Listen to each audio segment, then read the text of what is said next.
네, 할렐루야, 반갑습니다. 오늘 말씀의 주제는 하나님의 태섭리입니다.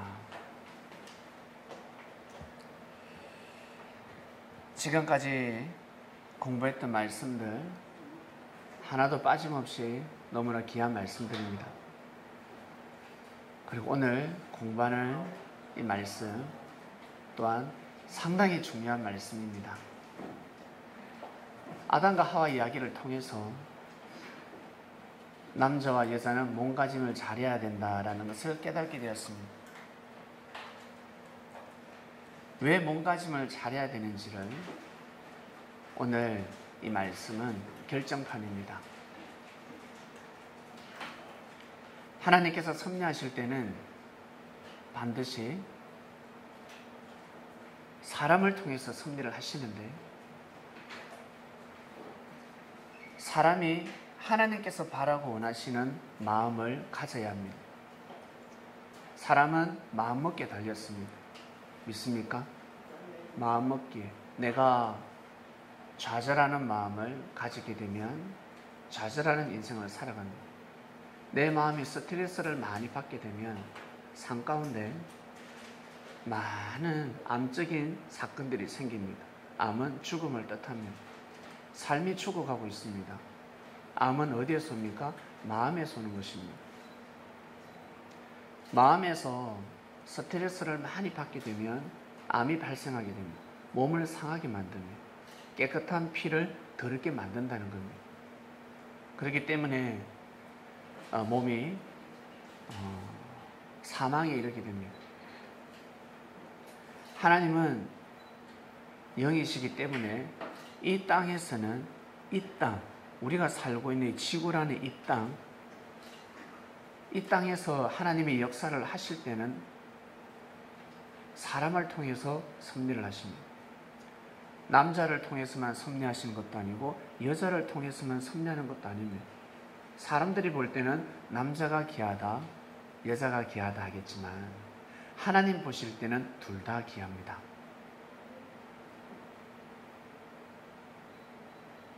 남자가 귀하다고 해서 야, 너희들은 아들만 낳았어요. 딸이 없어요. 어떡할 겁니까? 가문을 이룰 수가 없는 것입니다. 아들과 딸, 이 비율이 아주 적합해야 합니다. 예수님이 오시기 전까지는 다 아들이 최고라 했습니다. 아들. 만약에 예수님이 아들로 오지 않고 예수님이 딸로 왔다, 여자의 몸으로 왔다, 그러면 이 역사가 이루어질 수가 없습니다. 왜 아들로 보내주셨을까? 요즘은 우리 여기 대기업의 대기업의 상속여, 이 친구는 밭에 가서 논 메고 이 가래질을 하지도 않았는데 재산이 1조가 넘어요. 우리나라 기업, 특히 S사. 거기는 1조가 넘어요. 자기가 번 돈이 아닌 거죠. 뭡니까? 상속을 받았습니다. 요즘은 시대가 너무 좋기 때문에 여자가 상속을 받지만 지금부터 옛날 옛적에는 여자가 상속을 받게 되면 큰일 납니다. 상속을 줄 수가 없었습니다. 반드시 아들한테 주게 되어 있습니다. 남성 시대였습니다. 특히 구약에는 남성 시대였습니다. 예수님이 오셔서 남녀 평등이라 해버렸습니다. 남녀 평등. 예수님이 이것은 완전 뭐라 그럴까? 개혁입니다. 개혁. 여성들이 이제 우대받는 시대가 온 겁니다. 그러니까 너무 많이 핍박을 받고 학대를 받다 보니까 여성들에게는 얼마나 많이 한이 맺혔겠습니까? 한이 맺혔을 거 아닙니까? 그 한을 누가 풀어주셨다? 예수님이 풀어주신 겁니다. 여성을 함부로 대하거나 농락하지 않았습니다. 여성을 존중해 주었습니다. 그러니 수많은 여성들이 예수님한테 가버리죠. 소문이 삽시간 번져버립니다. 무시하지 않더라. 우리 여성에게도 구원이 있다고 하더라. 하나님이 함께 하신다고 하더라. 이 말은 그 시대 획기적이었습니다. 엄청났습니다. 그래서 수많은 여성들이 예수님에게 가서 무릎을 꿇게 됩니다. 성경에는 극소수 일부만 기록이 되어 있습니다. 이것이 바로 지난 역사입니다.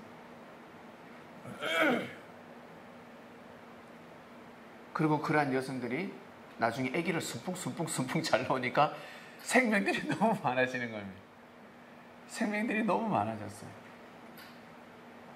이렇게 하나님의 섭리를 하실 때는 반드시 사람을 통해서 역사를 하시는데, 남자를 통해서 여자를 통해서, 아담과 하와를 통해서 역사를 감행하십니다.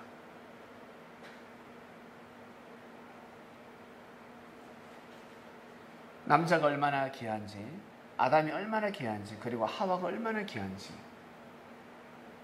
여러분, 아담, 생명나무라는 아담이 없으면 생명의 씨를 뿌릴 수 없습니다. 그리고 하와라는 선악나무, 이 밭이 없으면 열매를 맺을 수가 없습니다. 혹시 남자와 남자끼리 섬에서 살다가 아기 낳은 거 보셨습니까? 아들 집안에서 아기가 생기던가요? 딸 부잣집에서 아기가 생기지 아니하고 아들과 딸이 만나야 합니다. 남자와 여자가 반드시 만나야 합니다. 중요한 것은 남자도 중요하고 여성도 중요한데,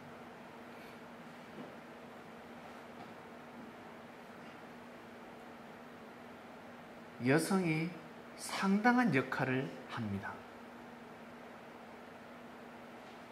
남자가 육이라면 여성은 마음입니다. 마음이 육을 지배합니다. 그래서 집안에 여성이 잘 들어와야 합니다. 우리 아들이 분명히 효자였는데 우리 아들이 성실했습니다.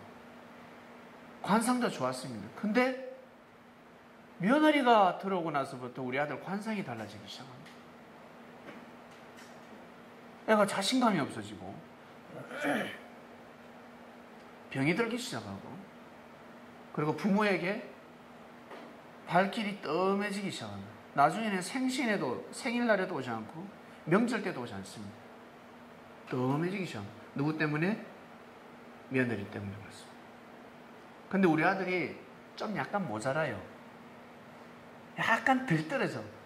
근데 세상에 이 아들이 갑자기 얼굴이 확 펴. 패션도 달라져. 패션도 달라지고 얼굴도 때깔도 관상도 달라지고, 집에 그렇게 오지도 않던 이 아들놈이 세상에 일주일에 한 번씩 집에 오네. 엄마 아버지 식사합시다. 며느리가 반찬을 들고, 며느리가 잘 들어와서 그랬습니다. 여자가 잘 들어오면 완전히 가정은 달라지는 것입니다. 우리 어르신들 인정하십니까? 인정하시죠? 예. 네. 이것이 바로 진리입니다. 그래서 뱀은 여자를 탁 뺏어갑니다. 뱀의 씨를 뿌려버립니다. 뱀은 사단이죠. 사단은 무조건 남자보다, 남자와 여자하고 7살, 10살, 20살 돼도 여성이 더 성장합니다. 육도 성장하고 마음도 성장합니다. 남자는 좀 약간 철이 없어요. 그래서 반드시 여성을 먼저 잡습니다. 그래서 전쟁이 일어났을 때 제일 먼저 누굴 데려간다? 여성을 싹 잡아가 버립니다. 여성을 잡아가 버립니다. 여성들을 통해서 새로운 씨를 뿌립니다. 그러면 이 땅은 완전히 달라져 버리는 거예요. 이 땅은 달라져, 이 한반도는 달라지는 것입니다. 그래서 사단은 반드시 여성을 잡아요. 여성을 먼저 데려갑니다. 우리 눈에 보이는 하나님의 섭리는 아담과 하와 때부터 시작이 됩니다. 하나님이 아담과 하와에게 뭐라고 하셨습니까? 그거 먹으면 죽는다 했어요. 그거 먹으면 죽는다. 절대 따먹지 말라고요. 근데 어떻습니까? 많은 사람들이 따먹고 있습니다. 근데 그걸 참기 너무 힘듭니다. 생리적인 현상이기 때문에. 따먹더라도 아담과 하와 너둘이 짝이야. 먹어도 너둘이 먹어야 돼. 그러니 절대로 그 열매를 내가 허락하기 전까지는 따먹어서는 아니 된다. 마치 부모와 같습니다. 부모가 아들, 딸을 키울 때 뭐라고 합니까? 애야, 이 계집아이야, 너 엄마가 허락할 때까지, 알았지? 허락할 때까지 그거 지켜야 돼. 엄마는 딸을 교육시킵니다. 때가 있어. 때가 될 때까지 참아 그랬습니다. 근데 뱀이 아니라 그랬습니다. 너만 말 듣지 마. 너만 말 들으면 너 엄마처럼 산다?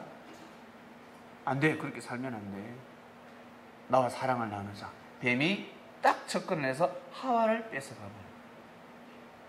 아담을 뺏어가서 다른 저 에덴 동산 노 땅에 살고 있는 많은 여인들에게 씨를 뿌리게 하지 아니하고 하와를 탁 꼬십니다. 하와를 꼬셔서 하와에게 씨를 탁 뿌립니다. 이걸 딱 따먹게 합니다. 따먹으면 죽는다 했는데 하와는 따먹어버렸습니다. 덜썩 먹어버렸습니다. 그래서 어떻게 됐습니까? 영적 죽음이 일어납니다. 하와도 따먹고 그 다음에 아담도 따먹게 됩니다. 따먹을 때가 아니었습니다. 영적 죽음이라는 것은 삶이 죽는다는 것입니다. 삶이 고통 속에 살아간다는 것입니다.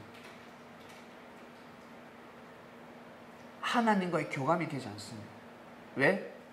사랑의 눈을 떠버렸기 때문에. 지금은 진리에 대한 사랑의 눈을 떼야 되고 하나님에 대한 사랑의 눈을 떼야 되는데 그러면 어떻게 어디 남자에 대해서 여자에 대해서 사랑의 눈을 떠버린 겁니다. 지금은 부모를 공경하고 부모를 섬길 줄 알고 그리고 자기가 해야 되는 공부를 해야 되고 자기 재능과 개발, 자기가 가지고 있는 소질, 재능을 개발해야 되는데 세상에 남자를 사귀고 여자를 사귀게 되면 산통이 다 깨지게 되어 있습니다. 공부해야 될 시간에 남자 만나러 가야 합니다. 계속 카톡 옵니다. 자기야 빨리 나온나. 나 지금 공부해야 되는데. 나 지금 운동해야 되는데. 야 자기야 빨리 나온나. 안 나올 거가. 집에서 일을 해야 되는데. 엄마 일을 도와야 되는데. 야 니 가스나니 안 나올 거가. 빨리 나와. 소리 지르. 나가야 되는 겁니다. 엄마 일 도와야 되는데 나가야 되고 아버지 일 도와야 되는데 나가야 되고 공부해야 되는데 나가야 되고 정신이 막 흐트러지기 시작합니다. 왜? 사랑을 빼앗아 가버렸기 때문에 그렇습니다. 사랑은 다른 말로 우리 몸입니다. 하나님이 우리를 사랑으로 창조하시기 때문에 우리 몸을 탁 빼앗아 가면 사랑이 가버린 겁니다. 사랑이 그쪽으로 초점이 되어버립니다. 중심이 이동이 되어버립니다. 하나님으로 향했던 하나님이 내가 너희들을 축복하겠다라고 해서 하나님이 섭리를 하고 계시는데 하와가 갑자기 하나님으로 향했던 사랑이 탁 눈길을 돌려버립니다. 그러면 하나님과의 관계성이 끊어져 버립니다. 하나님의 사랑을 받을 수가 없습니다. 하나님의 말씀을 받을 수가 없습니다. 왜 못 받는다? 하나님이 주시지 않는다는 뜻이 아니라 말씀을 줘도 가치를 모르게 되어 있습니다. 말씀이 내려와도 첫 번째가 아니라 두 번째가 됩니다. 자기 남자가 첫 번째가 되는 거예요. 아시겠습니까? 성장하지 않고 짝을 만나게 되면 자기 남자가 자기 여자가 첫 번째가 되는 거야. 먼저 하나님이 첫 번째가 돼야 되는데 주를 만난 자들은 주님이 먼저 첫 번째가 돼야 되는데 섭리를 만난 자 발음도 안 된다. 섭리를 만난 자들은 섭리가 먼저 첫 번째가 돼야 되는데 남자가 첫 번째도 여자가 먼저 첫 번째 되는 거예요. 심각한 사안이 벌어지는 거예요. 그래서 주님께서는 섭리길을 가다가 섭리길을 다른 말로 천국입니다. 천국 가는 데 있어서 오른눈이 범죄하면 오른눈 빼라 그러는 겁니다. 오른손이 범죄하면 잘라라 그러는 겁니다. 장애인이 돼서라도 천국 가야 되지 않겠냐. 이 맞는 말씀 아닙니까? 오른눈 같은 사람을 빼야 되는 거예요. 범죄하게 만드느냐. 오른손 같은 사람은 잘라야 되는 겁니다. 그런데 사람들은 이걸 못합니다. 그래서 일을 다 망가뜨립니다. 주님은 분명히 말씀하셨습니다. 그것은 매몰찬 것이 아닙니다. 천국을 위해서는 어쩔 수 없는 겁니다. 섭리를 위해서는 어쩔 수 없는 것입니다. 그런 결단을 하지 않고서는 절대로 역사를 쓸 수가 없습니다. 그럼 사람들은 사람의 생각대로 산다는 거죠. 섭리는 반드시 하나님의 마음 정신으로 삶을 살아가야 합니다. 내가 지키지 못하더라도 여러분들은 반드시 하나님의 마음을 아셔야 합니다. 하나님의 정신을 아셔야 합니다. 그것을 받아야 합니다. 내 생각을 가르치는 것이 아니라 하나님의 사상과 정신을 가르쳐야 합니다. 그래야 위대한 생명이 탄생할 수 있습니다. 우리 저 기독교 나라 보세요. 저 미국 그리스도교 보라고. 사람들 보면 개차반이잖아. 사람들 보면 저렇게 타락을 하고 사람들 보면 범죄를 하고. 그런데 왜 저들이 강대국이 됐을까? 그들의 정신으로 자녀를 교육시키지 않았기 때문에 그렇습니다.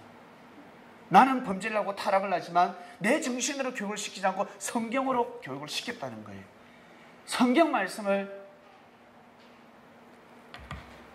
성경을 읽게 만들고 성경 말씀을 귀하게 진리로 여기게 계속 교육을 시켰다는 겁니다.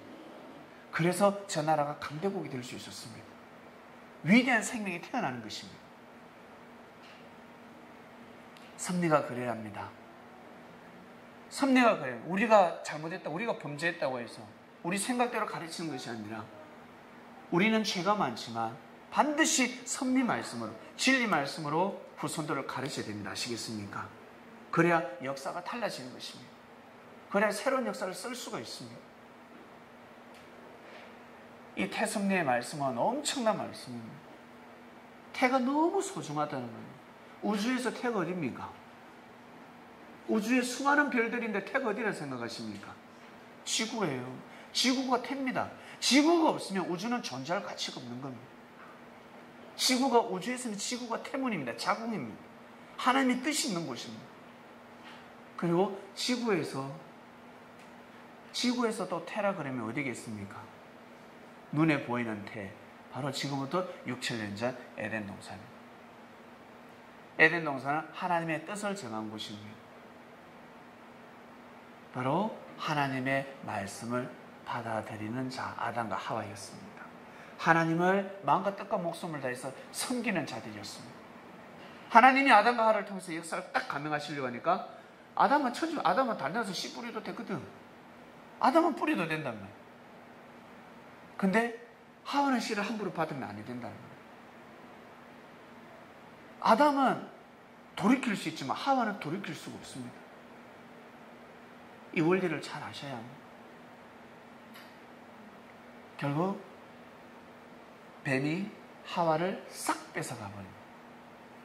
아담이 뿌려야 할 씨, 생명나무, 생명의 씨를 하와에 뿌려야 되는데 뱀이 싹 뿌려버립니다. 어떻게 됩니까? 바로 영적 죽음이 일어납니다. 태가 이미 상실됐습니다. 분명히 죽는다 했습니다. 먹으면 죽는다 했는데 인생도 공부하기도 하고 그 다음부터 어떤 일이 일어난 줄 아세요?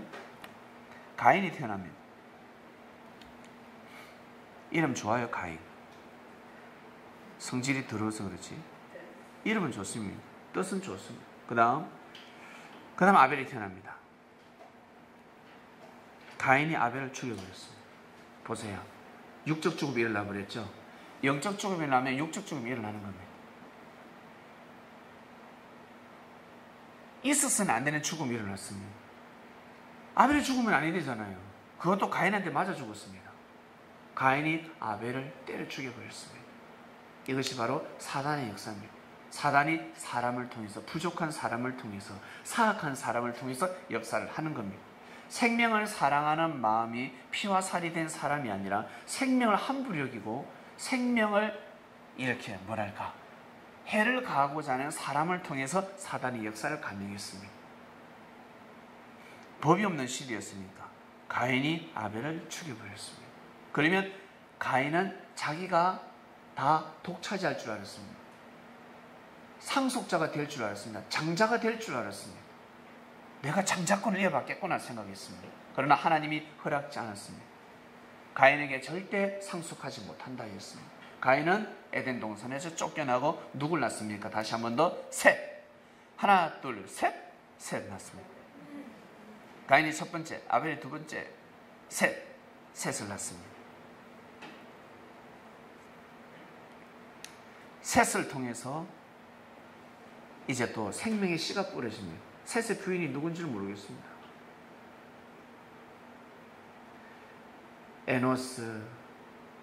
에노스는 게난을 낳고, 게난은 마할랄렐을 낳고, 마할랄렐은 야렛을 낳고, 이렇게 혈통섭리가 이어지기 시작합니다. 그러다가 어디까지 옵니까? 아담과 하와 때부터 시작해서 1600년의 시간이 걸립니다. 노아 때까지 다 노아가 이제 탄생합니다. 노아가 탄생을 합니다. 이 족보를 여러분 나중에 집에 가서 찾아보시면 어디를 보냐면 창세기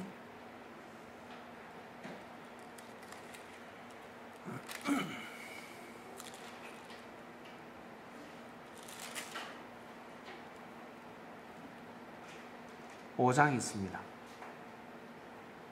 창세기 5장은 노아까지 족보입니다.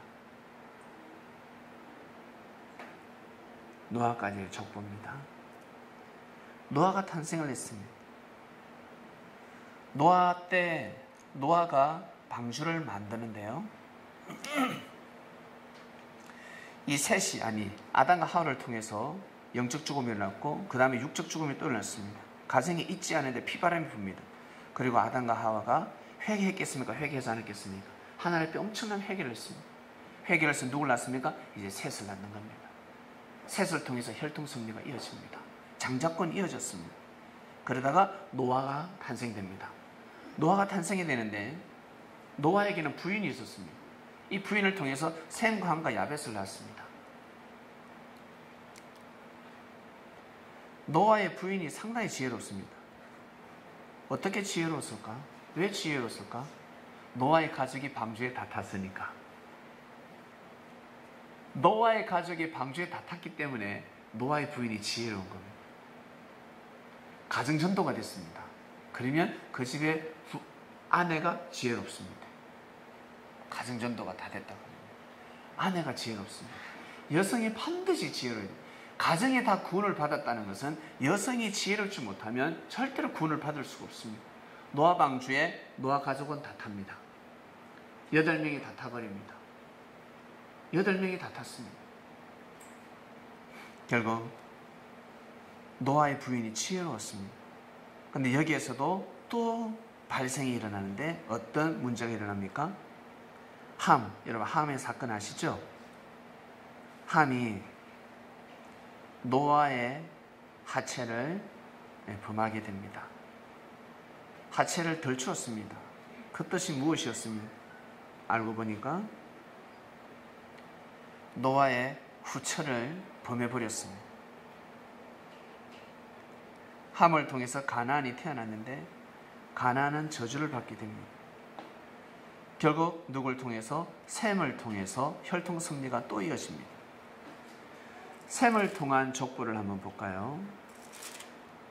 몇 장이냐면 11장이죠.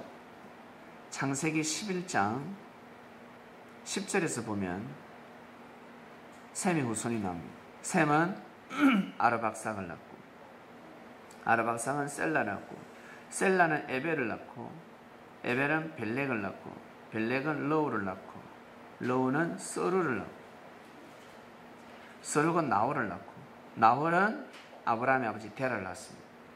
데라는 누굴 낳습니까? 아브라함을 낳습니다. 아브라함이 탄생되었습니다. 아브라함을 우리는 믿음의 조상이라고 합니다. 믿음의 조상. 아니 헌재도 실패하고 아브라함이가 헌재를 실패하는 바람에 후손들이 수백 년 동안 객생활까지 한다고 하는데 어찌 아브라함의 믿음의 조상이 될 수 있습니까? 라고 하겠지만 이것은 하나님이 정하신 것입니다. 사람의 눈으로 아브라함의 행적을 보면 아니 됩니다. 하나님이 아브라함을 통해서 믿음의 조상이라고 정해버리는데 사람이 어떻게 바꿀 수가 있겠습니까? 아브라함이가 완벽한 삶을 살 수는 없었습니다. 왜? 사람인지라 실수를 범하게 되는데 어떤 실수였습니까? 이 헌재가 실패를 했다는 것은 제사를 드릴 때 새를 쪼개지 못했다고 합니다. 많은 다른 동물들은 다 쪼갰는데 새를 쪼개지 못했다고 합니다. 결국 이 솔개를 쪼개지 못함으로 인해서 어떻게 해요? 하늘에 새를 쪼개지 못함으로 인해서 솔개가 죽음에게 내렸다 나옵니다. 이 뜻은 바로 하늘 앞에 온전히 드리지 못한 헌재가 되었습니다. 바로 우상 앞에 제단을 드렸다라는 뜻입니다. 살아가면서 한 번씩 믿음이 삐끗할 때가 있습니다. 실족할 때가 있습니다. 다 집어치워 죽고 싶을 때가 있습니다. 내가 이렇게 믿어야 되나? 이 길을 가야 되나? 승리길을 가야 되나? 나 그냥 쉬고 싶다. 나 내 사명 안 할래. 그럴 때가 있습니다. 아브라함이가 헌재를 실패합니다.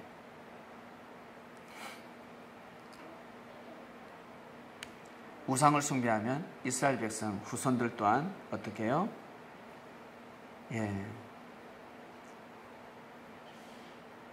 우상 숭배를 섬길 수밖에 없고 그들에게 종살이를 할 수밖에 없습니다. 그러나 아브라함 옆에는 누가 있냐면요, 사라가 있었습니다. 외모도 아리따웠는데 사라의 마음은요 너무너무 믿음이 좋았어요. 여러분, 사라 믿음이 얼마나 좋은 줄 아세요?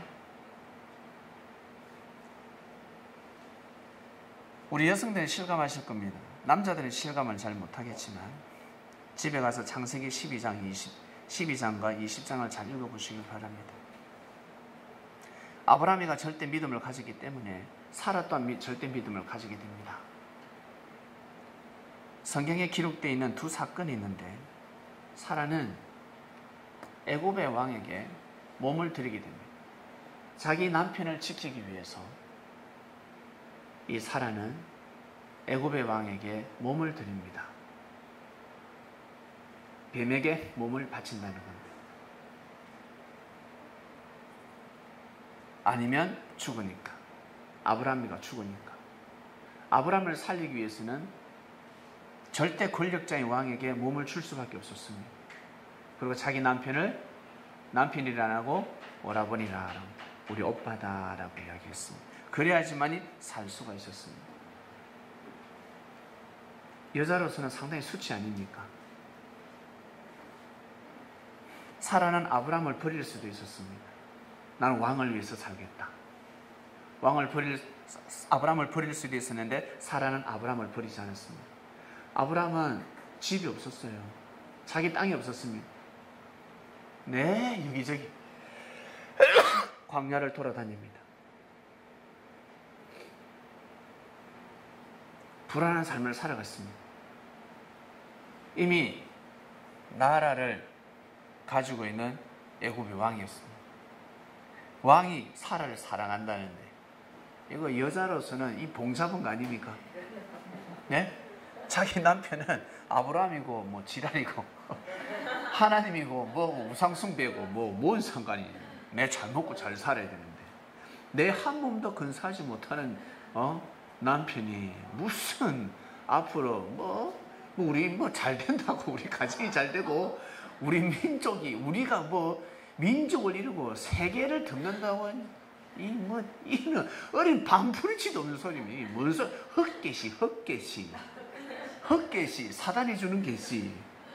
괜히 본토 아비 집을 떠나가지고 나오는 바람에 내 지금 몸 팔게 됐고 내가 창기가 됐다는 거예요. 창녀의 삶을 살아요. 미치는 거죠.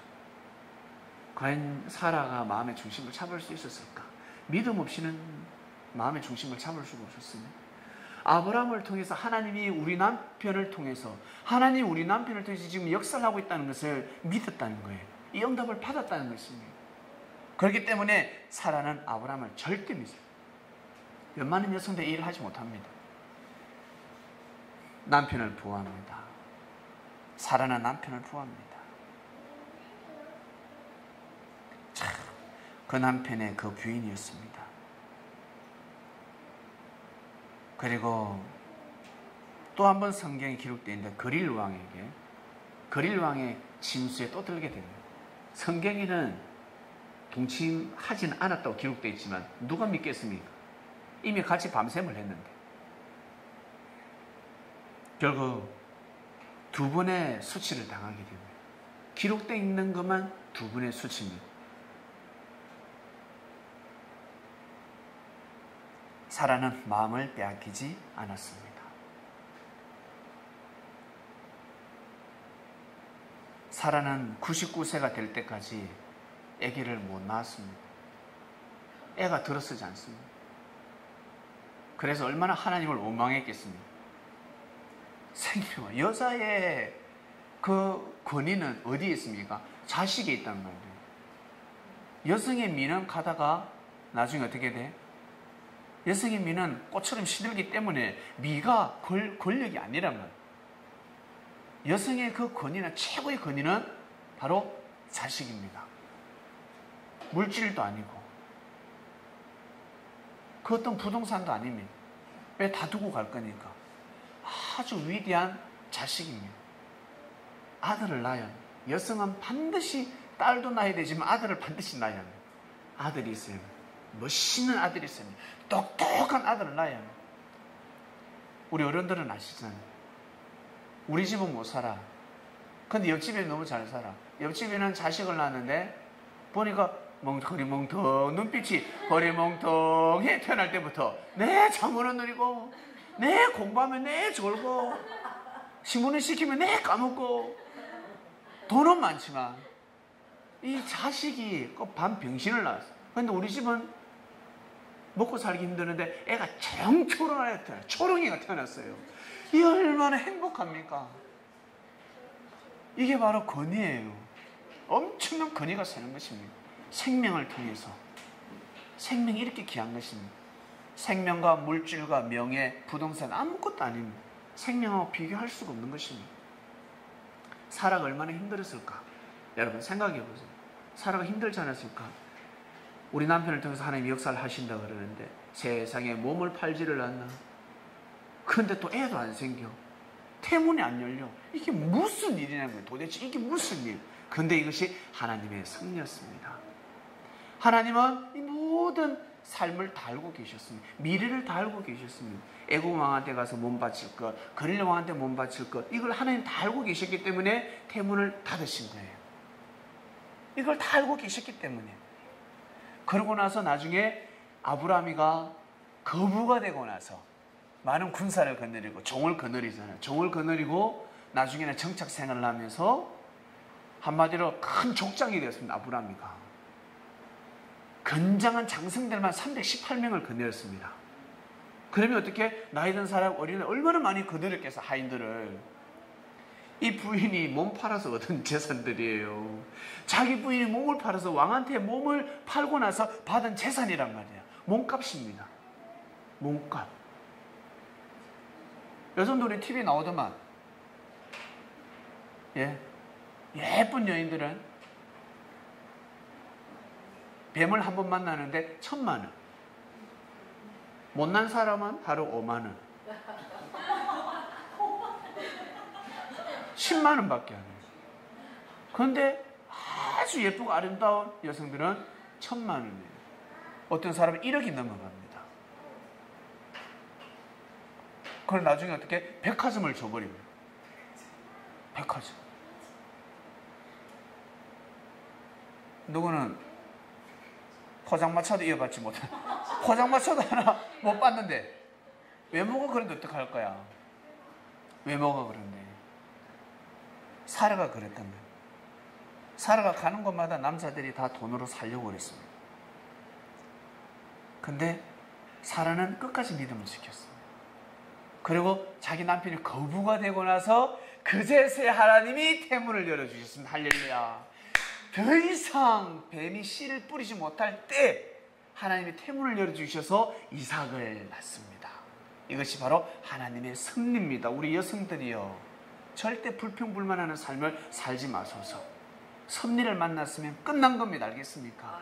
사마리아 여인이 섭리를 만났으면 끝난 겁니다. 그 과거의 삶은 중요하지 않다는 거예요. 과거의 삶이 중요한 것이 아닙니다. 현재 주를 만났을 때 내가 어떤 삶을 살아가느냐, 이것이 중요한 것입니다. 사라가 태문이 열렸습니다.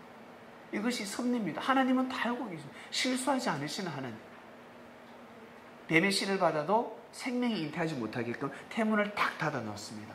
만약에 사라가 생명을 잉태했다, 사라는 제껴지는 겁니다. 이제 아브라함을 보필할 수가 없습니다. 절대 믿음이었습니다. 절대 믿음.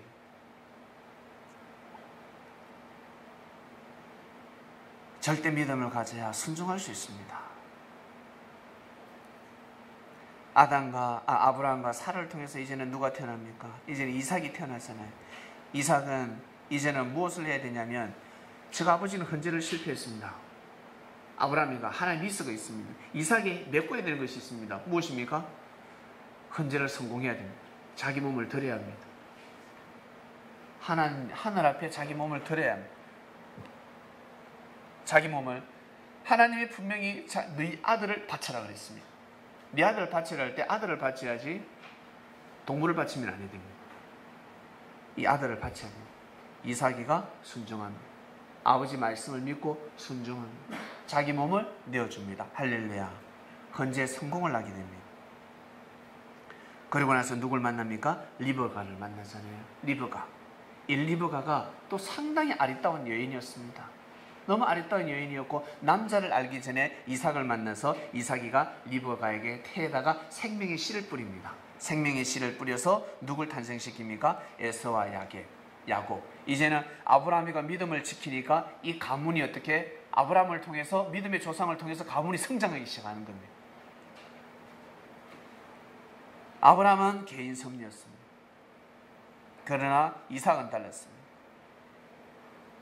이삭은 보다 더 아버지 그 발판 하에서 보다 더 성장한 삶을 살게 됩니다. 이삭은 리브가를 통해서 누구를 탄생시킵니까? 에서와 야곱을 탄생시킵니다.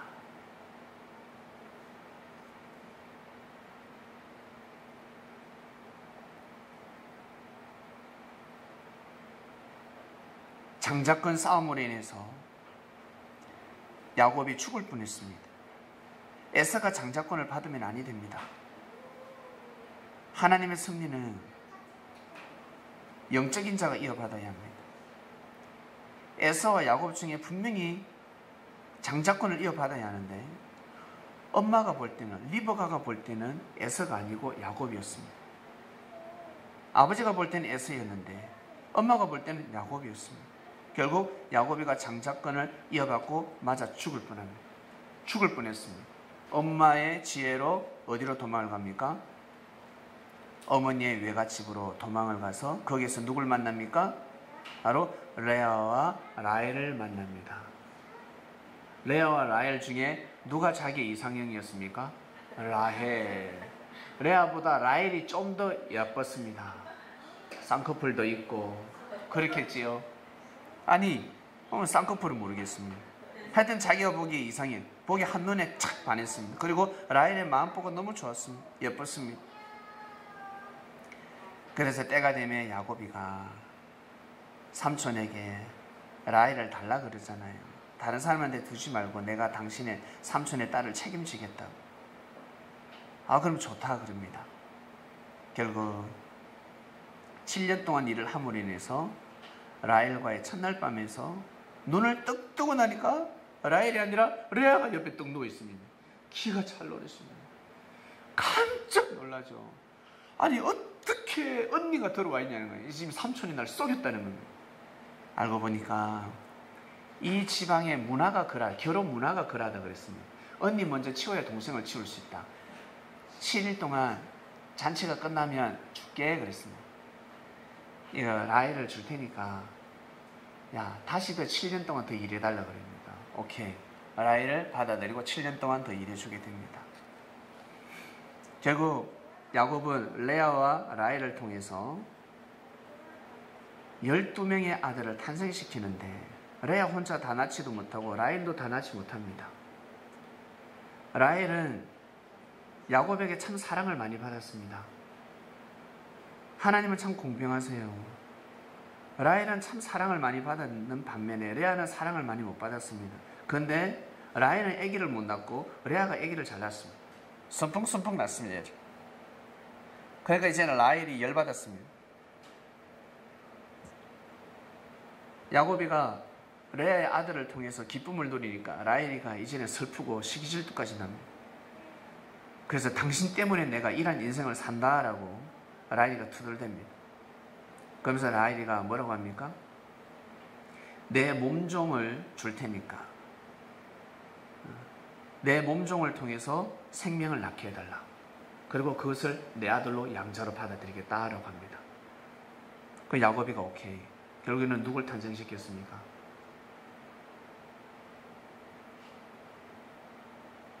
누가 태어났지? 가신가? 생명을 잉태합니다. 결국 라헬의 몸종을 통해서 생명을 낳고 그 다음에 레아가 태문이 닫혀지니까 어떻습니까? 또 레아가 자기 몸종을 통해서 생명을 잉태시킵니다. 이게 완전히 생명의 싸움입니다. 그러다 나중에 라헬은 요셉을 낳게 되고, 그리고 베냐민을 낳다가 라헬은 죽게 됩니다. 때가 되매 야곱은 에서와 지회를 합니다. 원래 고향으로 돌아갑니다. 에서와 야곱은 서로 하나가 됩니다. 에서가 야곱을 맞이합니다.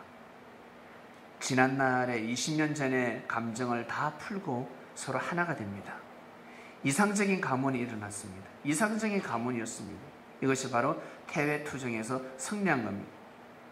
제일 처음에는 태상시 일어났고, 그 다음에 태상시 일어나니까 어떻습니까? 가인이 아벨을 죽여버렸잖아요.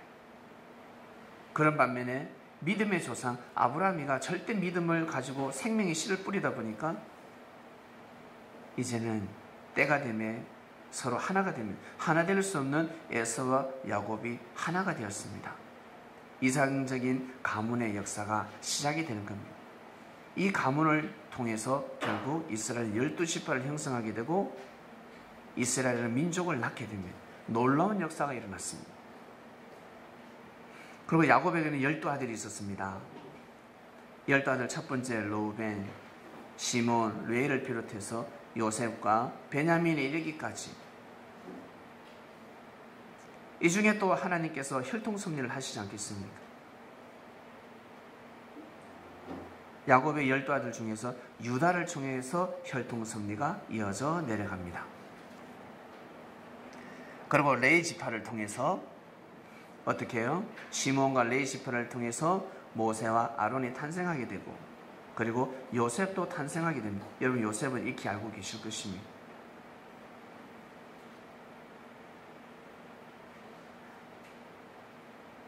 야곱의 아들 유다를 통해서 혈통섭리가 시작이 되는데, 유다는 다말을 통해서 베레스와 세라를 탄생시킵니다.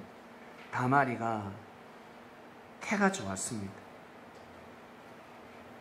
육적으로도 건강했고 영적으로도 건강했습니다. 유다에게는 엘과 오난과 셀라라는 아들이 있었는데, 엘을 다말과 결혼을 시켰습니다. 근데 엘이 범죄해서 죽었다라고 성경이 기록하고 있습니다. 형이 죽으면 그 다음 동생이 형수를 맞이하게 되어 있습니다.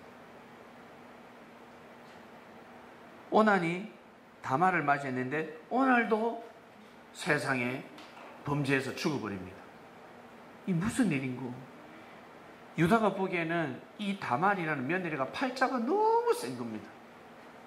자기 아들 2명이나 잡아먹었잖아요. 옛날에는 잘못되면 전부 다 여자 탓입니다. 멀쩡한 아들이 2명이나 죽었습니다. 기가 찰 노릇입니다. 셀라는 크고 있었습니다. 셀라를 주면 분명히 또 잡아먹을 것 같아요.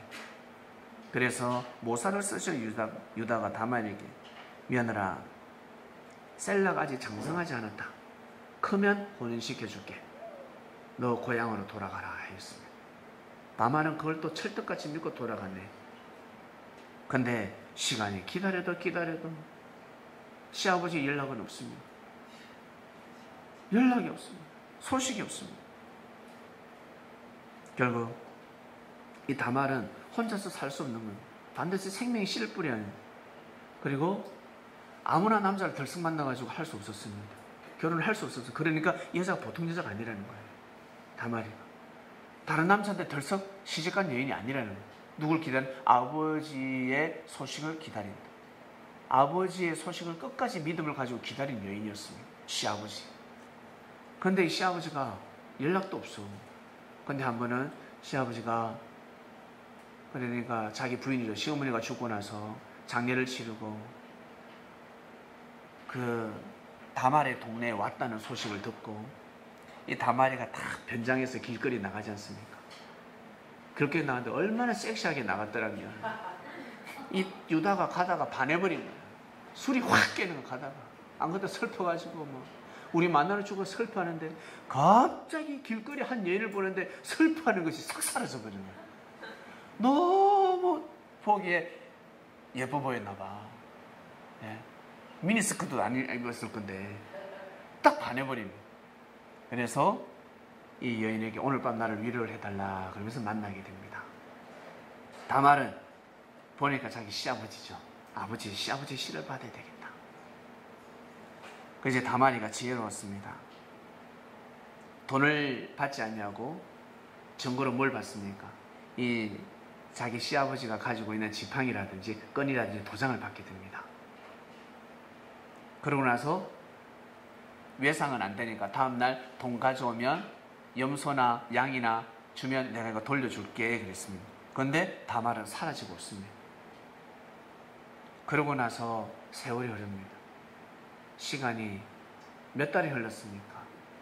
수달이 흐르고 나서 자기 며느리가 잉태했다는 소리를 듣습니다. 임신했다는 소리를 듣게 돼요.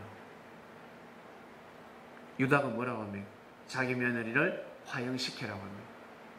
불에 태워라 그러면 화장해라 그러면 너무 신내. 이 변망덕한 년이 어디 있냐는 거죠. 내 2명의 아들도 잡아먹고 그 다음에는 또 다른 씨를 받았어. 이건 살 가치가 없는 여인이라고. 죽이라 명합니다. 그때 다말이가 잠깐만 우리 시아버지 잠시만 대면해야 됩니다. 아무 말 하지 않습니다. 갑자기 지팡이를 내고 끈을 내고 그래가 갑자기는 얼마나 놀랐겠습니까? 저 여인을 보호하라 그래서 며느리를 보호하라 살려주라 죄를 사해주라 그러지 않습니까? 결국 다말에게서 누가 탄생이 됩니까? 베레스와 세라가 탄생이 됩니다. 이것도 사연이 있습니다. 원래는 세라가 먼저 나와야 하는데 베레스가 나왔습니다. 쌍태했습니다. 산모가 아기를 봤는데 애 나올 때 홍색 실을 딱 묶었어요. 손이 먼저 쫙 나오니까 손이 먼저 나왔어. 그래서 딱 묶었는데 갑자기 애가 쑥 들어가요. 넣어서 다시 들어가 버린 거야. 그래가지고 그 애를 기다렸는데 실 없는 애가 태어났습니다. 태 안에서 바뀌어버린 거죠. 자궁에서 순수가 다시 바뀌어버렸습니다. 이것은 사람이 했다고 볼 수가 없습니다. 하나님이 바꿔버린 겁니다. 인명한 제천이라고 진짜 하늘의 허락이 없이는 이 사람의 운명을 사람은 사람이 자기의 운명을 정하기가 힘듭니다. 이 태어나는 것은 하늘이 정하시는 것입니다. 여러분, 우리는 이때 태어났습니다. 임진왜란때 안 태어난 게 천만다행이고 6.25 때 우리가 안 태어난 게 천만다행입니다. 우리는 이때 태어났습니다. 이때 태어나서 잘 살도록 하라. 하나님 우리를 이때 탄생시켜 주셨습니다. 여러분, 우리를 가만히 한번 보세요. 혹시 6.25 때 태어났더라면 정말 예수님 잘 믿을 수 있었을까? 그리고 고종 황제 시대 때 우리가 그 시대에 태어났더라면 우리가 과연 믿음을 지킬 수 있었을까? 하나님은 우리의 그 믿음을 딱 보고 정말 강인하고 고문을 받아도 끝까지 배교하지 않는 자들은 그 시대에 태어나게 만들어 주셨고, 이제는 또 우리는 또 이 시대에 태어나게 해주셔서 살아가게끔 만들어 주시고, 하나님은 다 알고 계세요. 하나님은 우리 생명을 그때에 맞게끔 다 탄생시켜 주시는 겁니다. 자기 때에 맞게끔 탄생시켜 주셨습니다. 그래서 절대 불평불만은 아니에요. 옛날에 태어날 걸, 아니면 지금 태어날 걸, 아니면 난 다른 나라에 태어날 걸. 아니요. 하나님이 이 땅에 태어나게 해주셨습니다. 그래서 이 땅에서 여러분 소명을 다하면서 살아가시기 바랍니다. 절대 다른 거 부러워하지 마시고 이때 때에 맞게끔 태어나셨다는 것만 아시면 됩니다. 베레스와 세라를 바꿔버렸습니다. 태내에서 하나님은 바꿔버렸습니다. 원래는 세라가 먼저 태어나야 하는데 세라가 태어났으면 또 싸웁니다. 또 그 에서와 야곱이 싸우듯이. 왜? 장자권은 베레스한테 가야 하니까. 세라가 태어나면 세라한테 장자권이 가야 되지 않습니까? 그럼 또 싸우게 되는 거예요. 파축이라고 또 팔아야 합니다. 그래서 태 내에서 바꿔버립니다. 하나님께서 세라를 먼저 내보내지 아니하시고 베레스를 내보내주셨습니다. 그 베레스를 통해서 또 혈통 섭리가 이어집니다. 베레스는 헷손을 낳고 헷손은 람을 낳고 람은 아미나답을 낳고 아미나답을 통해서 쭉 혈통이 이어져서 살몬을 낳습니다. 살몬은 누굴 통해서? 살몬은 라합을 통해서 보아스를 낳는데요. 살몬은 라합 누군지 아시죠? 히브리서 11장 31절과 야고보서 2장 25절에서 26절 읽어보면 알게 되는데, 라합은 믿음을 지키게 됩니다. 이 라합의 믿음을 통해서 야고보는 아주 귀한 말씀을 남깁니다. 야고보서 2장 25절에서 26절을 보면요,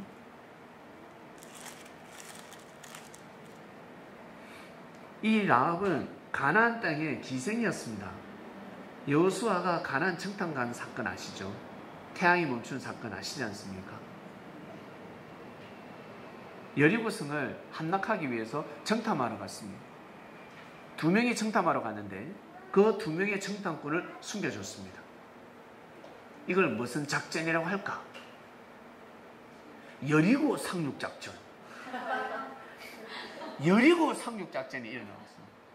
그럴 때 반드시 첩자가 살아나면 정보가 필요하거든요. 정보가. 이 2명의 이 첩자를 숨겨줘야 돼요. 스파이를 숨겨줘야 합니다. 누가 숨겨줍니까? 누가? 라합이가 숨겨졌습니다. 라합은 이스라엘 백성들을 통해서 하나님의 역사하심을 믿었습니다. 믿으면 어떻게 해요? 믿으면 행해야 되는 거죠. 행함 없는 믿음은 안 된다. 나 믿는다. 이것은 죽은 믿음이라는 거예요. 말밖에 없는 건 죽은 믿음이에요. 기생 라합은 과감하게 행동합니다.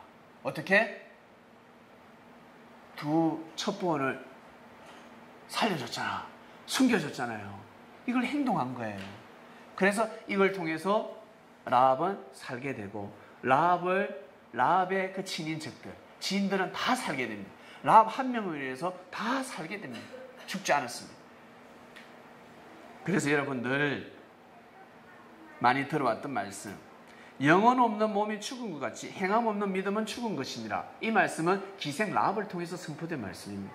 기생 라합을 빗대서 말씀을 했습니다. 기생 라합이가 믿었으니까 행동하지 않았냐. 행함 없는 믿음은 죽은 믿음입니다. 기생 라합은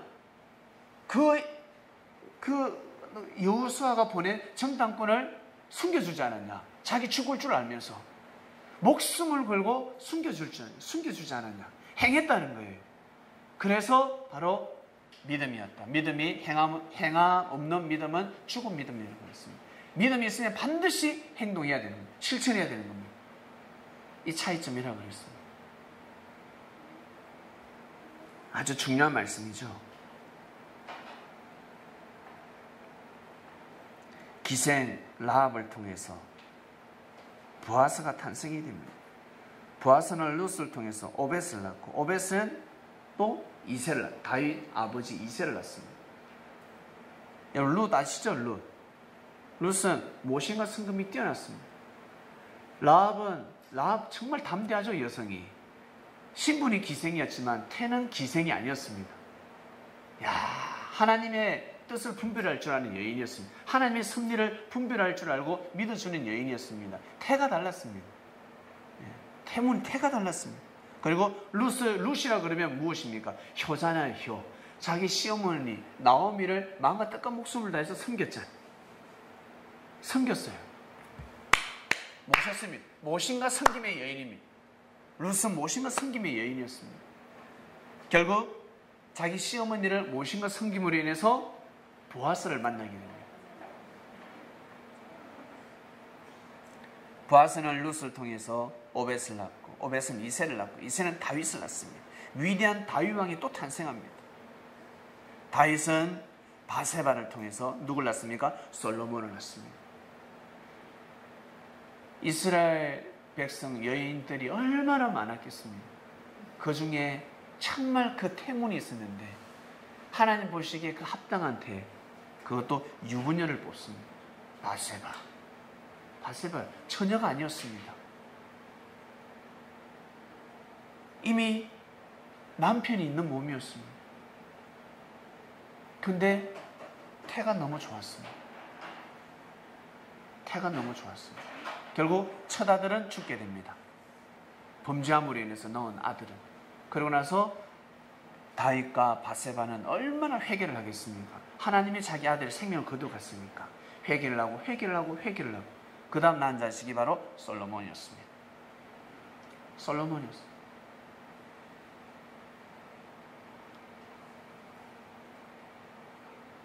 솔로몬을 통해서, 여러분 솔로몬 아시죠? 솔로몬은 지혜의 왕, 성전을 건축하지 않습니까? 예루살렘 성전을 건축합니다. 왜 성전을 건축했을까?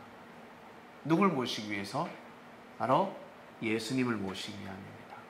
대제사장, 예수님을 모시기 위함이었습니다. 성전의 주인이었으니까, 이 땅의 주인이었으니까. 잘 보세요. 이 땅에 다윗이 왕이 된 것도 그렇고, 이게 사람의 힘으로 왕이 됐습니까? 아니면 하나님의 힘으로 왕이 되었습니까? 하나님의 힘으로 왕이 됐잖아. 솔로몬도 하나님의 힘으로 왕이 됐잖아. 그처럼 이 땅에 진짜 대제사장, 만왕의 왕, 하나님이 보낸다는 거예요. 사람이 왕이 되는 것이 아니라 하나님이 정하는 왕이 있다는 것입니다. 그 대제사장, 영적인 왕을 보내기 위한 작업이 이제 들어갑니다. 다윗 때부터. 다윗이 여러분 그리스도를, 예수님을 아브라함 시대 때 보냈다. 노아 시대 때 보냈다. 아, 이거 찌르고 이거는 역사가 돼요, 안 돼요? 안 돼요. 역사가 안 돼요. 끝나요, 그냥. 복음이 이어질까? 안 돼요. 안 와요. 하나님의 섭리가 너무 기가 막히지 않습니까? 때를 정하시는 하나님이에요. 그 믿음의 조상, 믿음의 발판하에 하나님이 드디어 다윗 때 최대 이스라엘 강대국이 되지 않습니까? 그 시대 핵을 제일 많이 보유한 민족이었습니다. 이스라엘 백성들이 어마어마한 스텔스기, 군함들을 보유하고 있었습니다. 어마어마했습니다. 그런데 다윗은 침략하지 않았습니다. 전쟁을 일으키지 않았습니다. 자국을 보호하는 정책을 폈습니다. 하나님께 영광을 돌리는 제사장 나라였습니다. 제국주의가 아니었습니다. 일본은 제국주의자. 뻑하면 자기 독도가 자기네 땅이래. 뻑하면 저거 땅이래. 미치겠어요. 저 미친놈들이지. 그럴 때마다 어떻게 저거 땅이야. 다윗은 저거 땅이 아니죠. 다윗은 딱 구분을 지어줬습니다. 하나님의 정하신 국경을 지킴. 다윗이 있을 때 전쟁을 함부로 못했습니다. 다윗은 절대 침략하지 않았습니다. 결국 이 솔로몬이가 하나님의 때가 되면 성전을 건축하라고 했어요. 성전을 건축시키잖아요. 지혜. 누가 와서 또 도와준다? 그 남방에서 제일 욕을 잘했던 여인, 시바 여인이. 시바 여인이 와서 솔로몬을 도왔으니 그 누가 남정네들이 솔로몬을 힐문할 수 있겠습니까? 시바 여인이 와서 무릎을 꿇었는데요. 대단한 역사가 일어납니다. 그러나 솔로몬이가 또 우상을 숭배함으로 인해서 누굴 통해서 들어옵니까? 여인들을 통해서 들어오잖아요. 태문이 이렇게 중요합니다. 여성을 취했는데 이방 여인을 통해서 어때 우상이 들어와 버립니다. 취하지 말아야 될 여성은 취하게 된 거예요. 왕궁으로 들이지 말아야 될, 왕궁은 그 시대 에덴 동산이었습니다. 솔로몬이가 거하는 곳이 섭리의 중심이었습니다. 그곳에 들이지 말아야 될 꽃뱀을 들이게 됩니다. 꽃뱀을 들이게 됨으로 인해서 이스라엘 땅에 우상 숭배가 번져버리고 엄청난 부흥의 역사가 일어나 버렸습니다. 결국 어떻게? 나라가 쪼개져 버렸습니다. 이게 바로 지난 섭리였습니다. 우리나라가 왜 쪼개졌을까? 우상 숭배했으니까. 우리나라는 신령한 그리스도만 믿어야 되는데 공산주의 사상이 들어가 버려요. 그러면 하늘이 양과 염소를 쪼갤 수밖에 없는 무신론자와 유신론의 싸움입니다. 신이 있다, 신이 없다의 싸움이었습니다. 예수님은 그리스도를 믿을래 안 믿을래의 싸움이었습니다. 그럼 하나님이 어떻게 쪼갤 수밖에 없는 겁니다. 하나일 때 이 한반도가 이 조선 땅이 하나일 때 복음이 들어왔을 때 못 믿는 거예요. 믿어야 하는데. 그러고 인해서 하늘이 쪼갤 수밖에 없었습니다. 어쩔 수 없는 하나님의 섭리였습니다. 지난 역사를 보면 다 알 수가 있습니다. 동시성으로 넘어가기 때문에. 어떤 마음을 먹냐에 따라서 역사는 동시성으로 바뀌게 됩니다. 결국 솔로몬은 성전 건축을 합니다. 7년 동안 성전 건축을 합니다. 7년. 7은 바로 행운의 숫자지 않습니까? 축복의 숫자입니다. 솔로몬을 통해서 로보암 아벤 아사를 낳고, 아사는 사독을 낳고, 이렇게 해서 혈통선비가 쭉 이어져서 결국 누가 탄생이 됩니까? 요셉이 탄생이 되었습니다.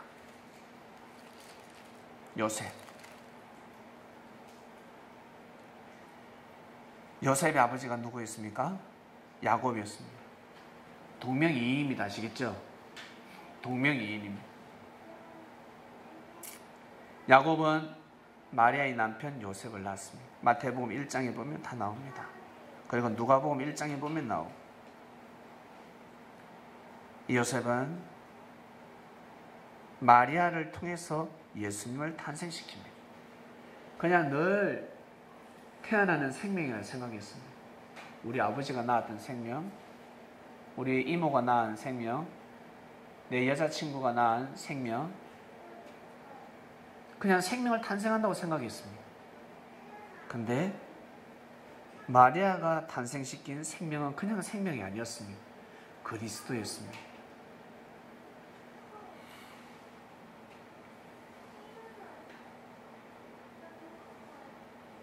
이새가 탄생시킨 다윗은 그냥 생명이 아니었습니다. 이스라엘의 왕이 될 자였습니다.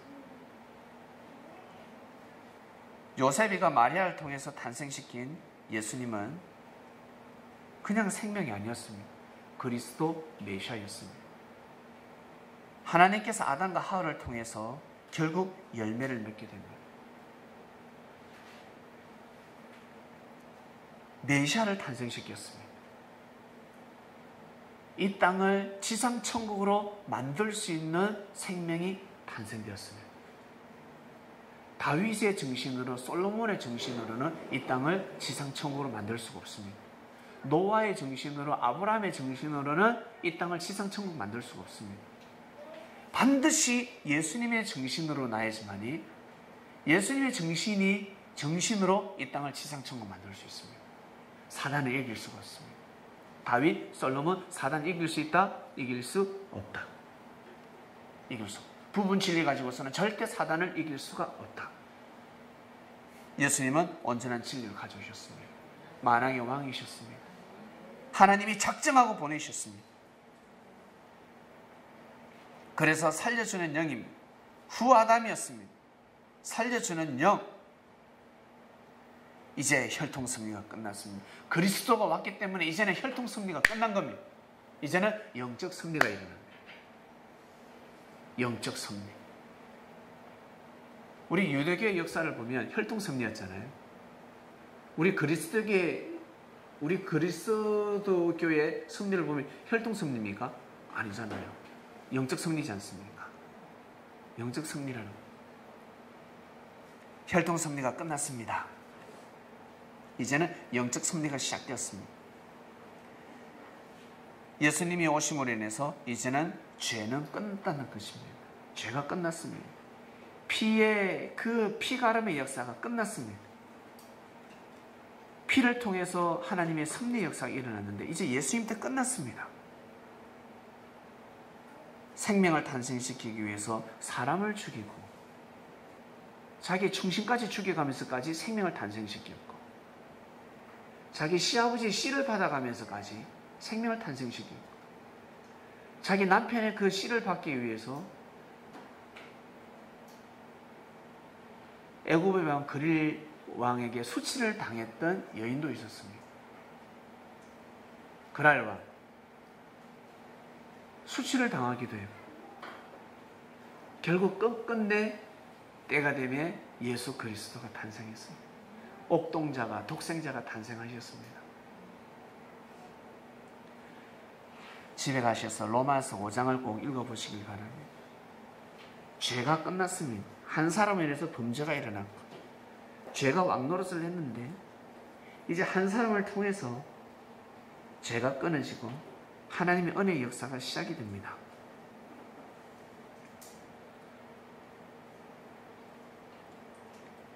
영생의 삶, 영생의 역사가 이어지게 됩니다. 이 땅에 지상천국이 시작이 됩니다.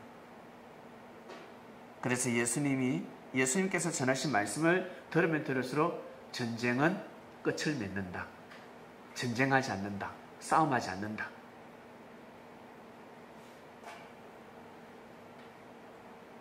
예수님부터 시작해서 새 섭리가 열립니다.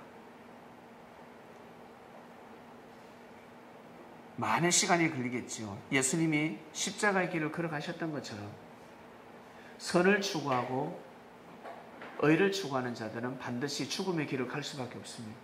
선과 악의 싸움이었습니다.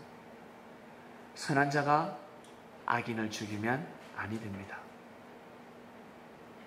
왜? 그리스도 메시아가 탄생했기 때문에.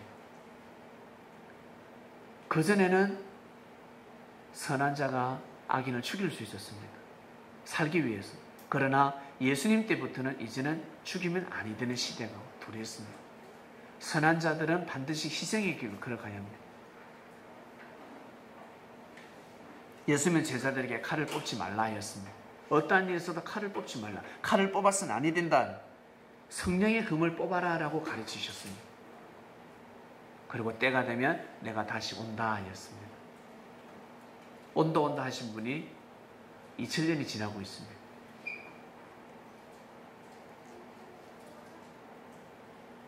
예수님이 영으로 다시 오시면 다시 재림 섭리를 감행하시는데, 이 재림 섭리가 일어날 때에는 바로 이 땅은 지상천국이 일어난다 했습니다. 지상천국이 일어날 수밖에 없습니다. 하나님께서 바로 원하시는 에덴 동산을 이루게 됩니다.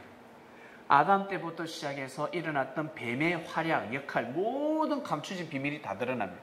뱀이 무엇인지, 뱀이 어떻게 해서 하와를 꼬셔서 하와의 태문을 열었는지부터 시작해서 모든 하나님의 섭리가 어그러졌던 말씀을 다 선포하게 됩니다. 그래야 복귀할 수 있으니까. 말씀의 역사가 시작되는 겁니다. 영적 섭리 역사가 시작되는 겁니다. 여성들이 완전한 태를 갖추게 되는 겁니다. 그 말씀으로 옥동자를 탄생시킬 수 있습니다. 위대한 생명을 탄생시킬 수 있습니다. 이런 말씀을 받고 생명을 탄생시키는 것과 그냥 그냥 몸가짐도 마음가짐 없이 생명을 탄생해 다르지 않겠습니까? 이제는 바로 만인 제사장 시대가 된다. 하나님과의 1대1. 누구든지 하나님과 1대1을 교감할 수 있는 시대. 그런 시대구나. 그러면 예수님이 없어도 돼. 참만 섭리만이 가능한 거예요. 섭리의 말씀을 들으면 어떻습니까?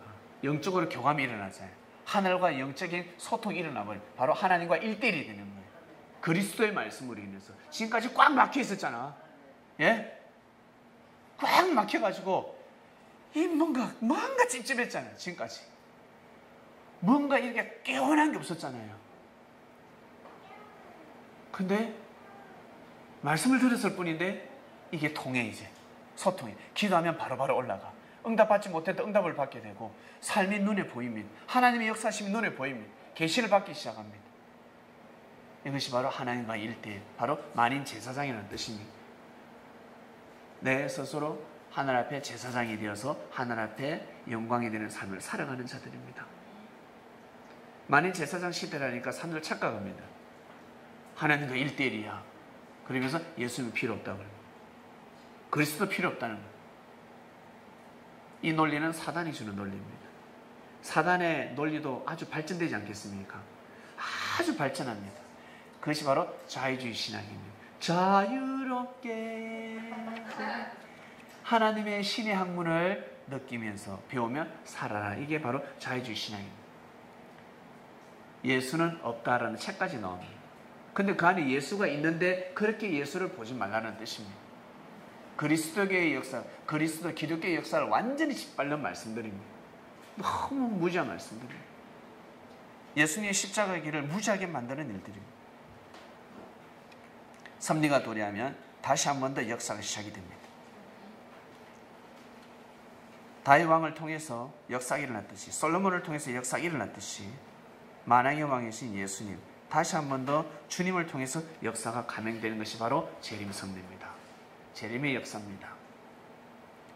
예수님 때 이미 혈통 섭리가 다 끝났으면 아시겠습니까?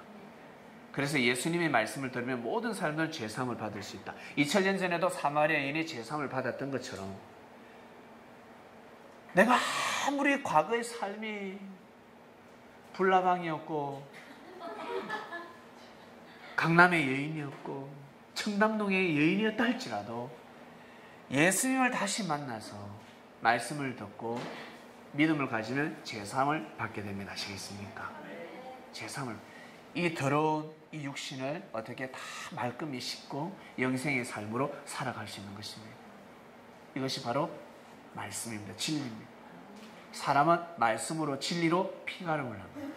사상과 정신으로 피가 달라진다는 말 아시죠?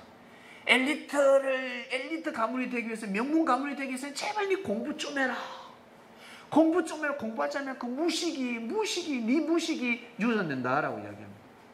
제발 치우라. 부지런해라. 네가 부지런하지 않으면 그 결은, 그 유전이 그대로 이어진다. 네 한량이가 그대로 한량 없는 생명을 낳게 된다. 한량 없는 은혜, 골 때리는 생명을 낳게 된다. 그러면 아니든 부지런해라. 검검절약해라. 아껴라. 물 아껴라. 저 아껴라. 너희들 제발 좀 아껴라. 가소비하지 마. 그 정신을 이어. 그 정신으로 제발 그 정신을 가져라는 거예요. 허리몽텅하게 살지 말라는 거예요. 그 정신으로 생명을 낳게 되면 그보다 더 업그레이드돼서 태어납니다. 생명. 골 때립니다. 생명들이 태어났어요. 더 큰 놈이 태어나는 거예요. 기질 있는 놈이 태어나야 하는데. 예수님 시대 때 모든 혈통성리는 끝났습니까? 끝났습니다. 아시겠습니까? 끝났습니다. 이제는 진리의 역사가 시작이 됩니다. 말씀의 역사가 시작. 말씀을 들으면 사상은 정신이 바뀌어집니다. 그러면 모든 생명의 피가 우리 혈통성리에 다시 이어지는 것입니다. 이미 역사는 끝났습니다. 혈통성리는 끝났다는 거예요. 더 이상 그리스도 메시아는 탄생하지 않습니다. 요즘 재림주가 많죠? 재림주 말하면 재림주 낳은 사람 마리아게 그러면. 어? 마리아구로 마리아. 아니잖아. 마리아가 아니란 말이야. 그들이 응답받을 때, 아기 낳을 때,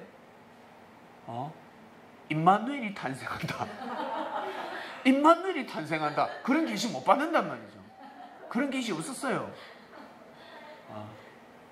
고작 해야 뱅꿈입니다. 뱅꿈. 고작 해야 지혜로운 자가 태어난다. 그 정도지. 임마누엘이 탄생한다. 하나님 아들이 탄생한다. 그런 계시가 없습니다요. 왜? 이미 끝났기 때문에 그렇습니다. 대완전 복귀 역사가 시작되었습니다. 우리 청년부들 정신 바짝 차리시길 바랍니다. 아시겠습니까? 우리 하와들은 반드시 아담을 만나요.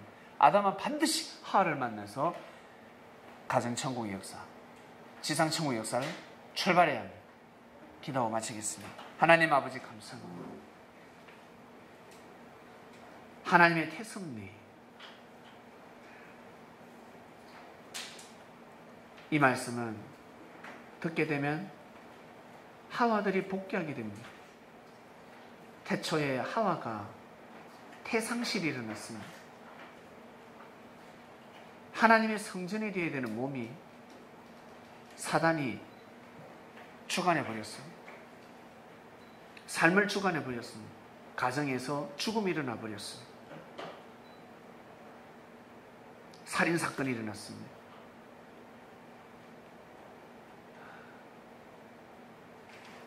주님께서 다시 오셔서 역사를 감행하심으로 이 귀한 말씀이 선포되는 줄로 믿습니다. 이 말씀으로 인해서 새로운 역사를 쓰신다 하셨으니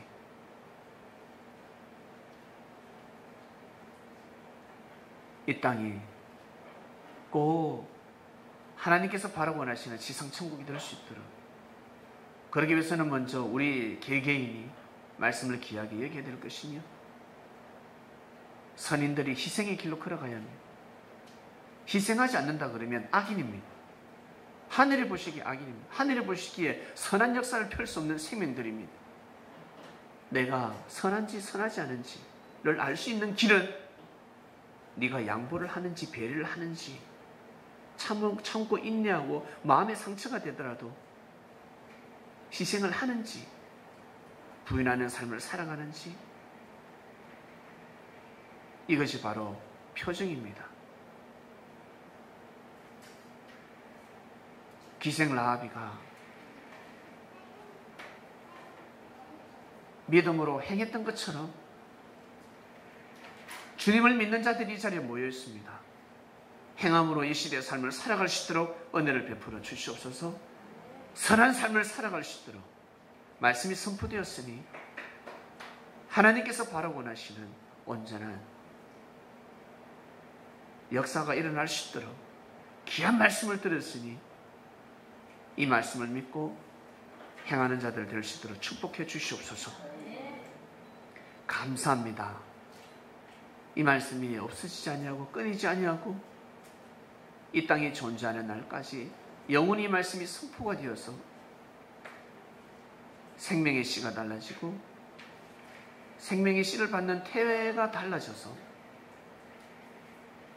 하나님께서 바라고 원하시는 이상세계, 귀한 세계가 될 수 있도록 축복해 주시옵소서. 감사함을 드리며 사랑하는 주님의 이름으로 기도드립니다. 아멘. 마치겠습니다.